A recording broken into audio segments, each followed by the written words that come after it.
over to you, Reva, for your drosha. Thank you so much. Thank you, Marianne. Well, I think we're all aware after several weeks of listening that Moses is ready now to leave this earthly life. And he's in his concluding addresses to the Israelites as they are on the brink of being led by Joshua into the new promised land. And Moses has gone through everything with them, everything that the miracles of leaving Egypt. He's gone through them with the mistakes or sins they made and the redemption, etc., etc. But now we are already in the 6th book. And as we heard last week, when we did Shoftim, it was the laws concerning the governing of the land of Israel itself, the governing by the judges, by the priests, and by the prophets. This parasha is fascinating. First of all, it has more commandments in than any other. It's 74 out of the 613 commandments are in this parasha. Now, you'll remember that the 613 commandments is an expansion and explaining our original 10 commandments. It's sort of giving you an insight into how each commandment can be applied in hundreds of different areas of life. This parasha is commandments for us individuals. The last one, Shoftim, was collective. It was for the how we govern, the collectivity of government. Today it would be government, etc., and judges and religion. Here it's for you and me. And of course, I won't go into that many of the 74. We can't do it tonight or tomorrow morning, or I'll keep you even later than I should tonight. So what I've done, and I think many great rabbis and sages also do this when they are doing a drosha for this particular parasha, they choose the 1 or 2 or 3 out of the 74 commandments in this one section to talk about. And so I thought I would just choose one tonight and show you how fascinating it is that in Judaism, there isn't only one interpretation. There are many, many different interpretations of the identical commandment to understand what it means. Also, in addition to there being many different interpretations, there are interpretations that we, particularly as progressive Jews and great modern Orthodox rabbis as well, bring the interpretation up to date, because a lot of these commandments would have referred to the actual everyday life of people living thousands of years ago. So often we are also interpreting them to our everyday life today. So the one I've chosen, and I don't suppose it's going to surprise many of you, particularly not Sarona and others, is the one that refers to the natural world. And we'll be discussing another few tomorrow morning. But here in Deuteronomy, in this section, it concerns sparing the mother bird when taking eggs from the nest. I don't know if you remember that commandment. It says, you shall not. And then there's a lot of discussion what the next word means. Disturb, look at. You must not take the eggs or the little birds from the nest when the mother is there or when the mother can see. Now, of course, to me, in our modern day, that seems to be complicated because isn't it cruel and isn't it lacking in any compassion to take babies away from the mother? I don't know. Today we're trying to come to terms with all of this compassion as opposed to God's commandment after the flood of Noah only were we allowed to eat meat. Before that, before the flood, no one ate meat. We all were vegetarian, if not vegan. So now there is a tension, both in those days and in our days, between this commandment not to take the eggs or the fledgling birds from a nest when the mother can see. So there are different explanations from different great rabbinical sources. And for this Kabbalat Shabbat, I thought I would give you the three different ones and see which appeals to you. There's the obvious one of compassion.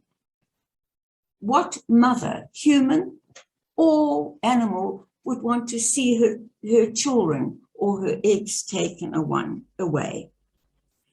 But then there's another one, and I found this fascinating. There are, these 613 commandments are all derived out of the original 10. Now, there is one commandment in the original 10 that has been connected by sages to this one, and that is honor thy father and thy mother. Now, there are 3 times in Deuteronomy where this text is connected to, and for example, it says here that if you have compassion and you don't take the eggs and the fledglings when the mother can see, right, you'll be blessed with a long life. It says the same thing in another section where it's talking about commerce, that if you, I'm paraphrasing the words that we'll read tomorrow, if you are honest in your measurements in commerce and you don't cheat people, the same thing. You will be honored, you will be given a long life. And I'm just trying to think now of the third one.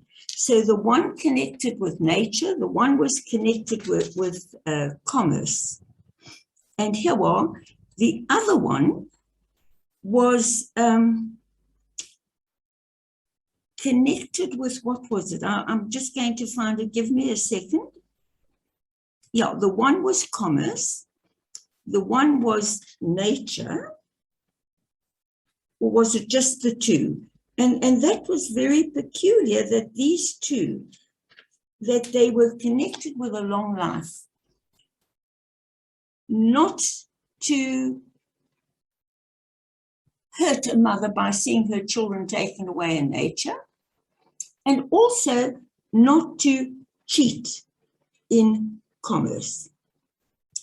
But there was a third aspect which I found amazing. And it's obvious that God's compassion for animal life is found in many, many, many places in our tradition. For example, you cannot put an ox and a donkey and ass together to pull heavy things because they have different strengths, and you're going to hurt the one, and you may not muzzle an ox while they're pulling the treadmill around and around to make wheat. You've got to leave the muzzle off so the ox can eat while they're working. Now, I find all this extraordinary, but there is yet another way of interpreting this, which I found even more extraordinary. When you think of 2 generations, a mother and her children, you think of the future of the Jewish people. So this commandment with the bird and her chicks, it's also referred to by our great sages as a teaching that we must prevent hurt between parents and children. We must encourage intergenerational love, because if we don't respect our parents as children, what will our children be taught by our behavior? So there are so many different aspects. And that was the third aspect I wanted to actually tell you about, that great sages have seen in this beautiful commandment not to take the bird's children or eggs away while the bird is there.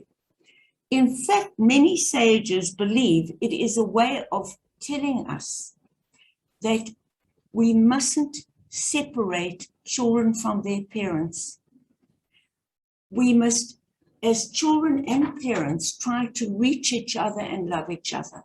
Because once that generational bond is broken, what is going to happen to the next generation? And so there are many different things. So to conclude, what this beautiful commandment is telling us is, don't only look at this commandment as something affecting us today. Think of the long term of your actions. Think as a parent, if your child sees you doing something that is not nice, perhaps berating someone, perhaps, I don't know, talking unkindly, they are going to continue the same behavior. And something else very important that the sages said, which I found totally unbelievable. Don't look at this. In this parasha, we're told that it's an actual mitzvah to take the eggs or the little fledgling if the mother isn't there. And one great sage had an idea. He said, don't look at this as only referring to a bird and the eggs. Look at this as you doing a mitzvah, any mitzvah. What are you most proud of the mitzvahs that you do? Feeding and helping the poor, as we do on a Thursday, it's a great mitzvah. Being nice to an elderly parent when they're driving you mad, it's a great mitzvah. But one great sage said, and it's quite complicated, that the inner meaning of this parable, if you like, with the bird and its children, is, don't think that one mitzvah that you do stops you being judged for the bad things you do. For example, you can be very kind to someone today, and you can go home and be nasty to someone. The mitzvah that you did will not count. And what this sage is saying, that perhaps in addition to the mitzvahs we're proud of, let's look at what we can do. And this is what I wanted to share with you, what they mentioned. And I'm just going to give you this example, and it's from a really wonderful sage. So what happened is, this particular chazan always recited afternoon prayers, and they had to have a minyan. In progressive Judaism, we do men and women. In Orthodox, they do men only. Makes no difference. God's happy with both. And one day he could not get his requisite 10 people together, and he was in an absolute panic. 15 minutes passed, 20 minutes passed. At that point, they were one short, just one short. The chazan's brother-in-law came in, and the chazan said, oh, I'm so pleased. Now it's 10 to 1. I have it, and you can help me. And his brother-in-law's face fell. He said, I'm sorry, I came in, I didn't realize that you weren't finished, but I've got another appointment at 1 o'clock and it's already 10 to 1. And I've given my word to that person. I'm going to meet them. So what do you think the Chazan Ish told his brother-in-law? What was more important?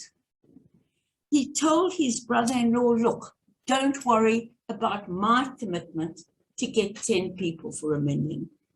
If you've set up an appointment for 1 o'clock and you've given your word, that is more important than completing the minyan. Just because I need a minyan and these people need a minyan, it does not give us the right to disregard one person's word to someone else.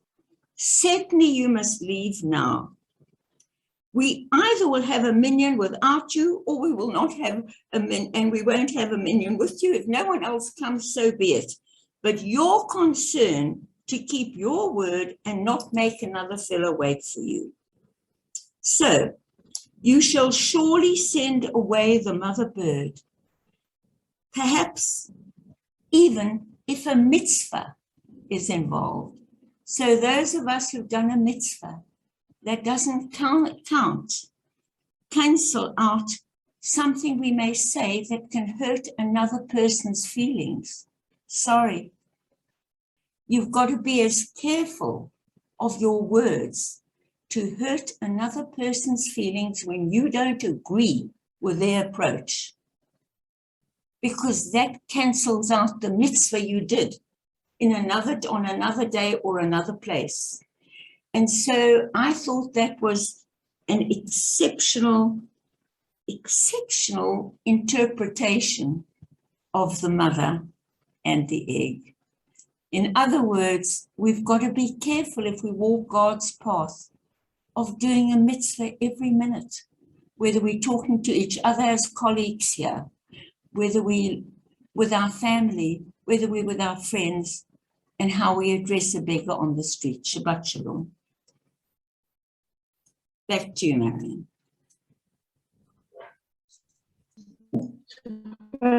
Shalom. Thank you so much.